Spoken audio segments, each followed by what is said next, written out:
सवरिया जी,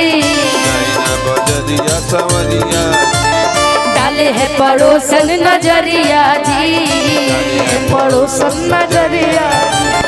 आप मेरे हीरो में हीरोइन आपकी, पे बढ़ूंगी ये सवरिया जी। मेरे दिलवा के बात दिल वाले पिया, मानो दिलवा के बात दिल वाले पिया।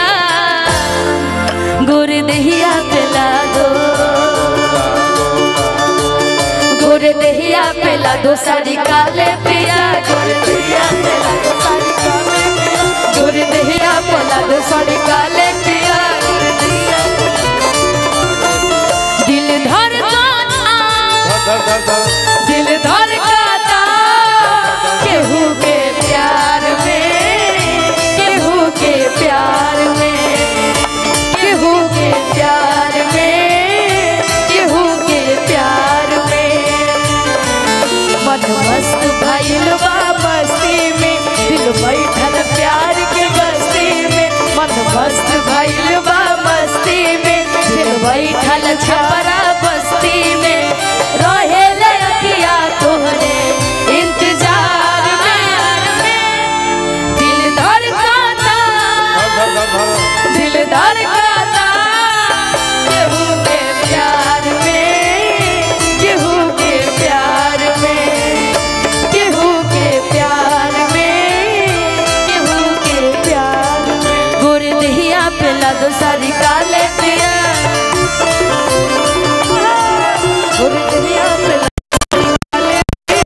साड़ी ननद से बताना, साड़ी की बात ननद से बताना। ना तो बलम रोज मारे गिताना, ना तो बलम रोज मारे गिताना। साड़ी की बात ननद को बताना, साड़ी की बात ननद को बताना।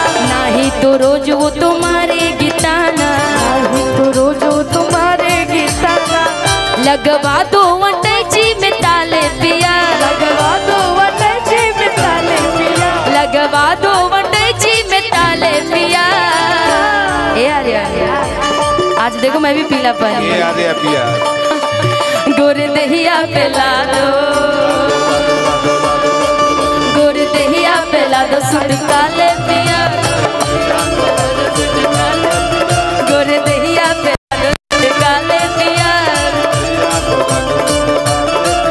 कश्मीर के फ्रूट लगेलू, अपनी सूट में क्यूट लगेलू। कश्मीर के फ्रूट लगेलू, अपनी सूट में क्यूट लगेलू। काला अखिया के गजराई जान, काला काला तिलकुट लगेलू। काला अखिया के गजराई जान, काला काला तिलकुट लगेलू। कश्मीर के फ्रूट लगेलू, पीला सूट में क्यूट लगेलू। के फ्रूट लगेलू, पीला सूट में क्यूट लगेलू।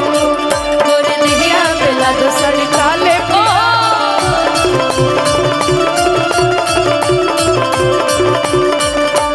साड़ी को देख मेरे सासू जरे हैं, वो सासू जरे हैं। छोटा देवर मेरा आंसू जरे हैं, छोटा देवर मेरा आंसू जरे हैं। साड़ी को देख मेरे सासू जरे हैं, देख मेरे सासू जरे हैं। छोटे देवर मेरे आंसू जरे हैं। अपनी बीबी की बात न टालो पिया, अपनी बीबी की बात न टालो पिया, अपनी बीबी की बात न टालो पिया। यार गुड़ दहिया पिला दो, क्या बात है। गुड़ दहिया पिला दो सुट काले पिया, गुड़ दहिया पिला दो साड़ी काले पिया, गुड़ दहिया पिला दो साड़ी काले पिया, गुड़ दहिया पिला दो साड़ी काले पिया, गुड़ दहिया पिला दो साड़ी काले पिया। कि गुड़ दहिया पिला दो सुट काले पिया। एक फरमाइश थी शादी के गाने की, गाली गीत का, तो वो जो हम लोग मंत्री जी के यहाँ गाए थे ना कि मारो के खुलाई समाधि मांगे समाधि।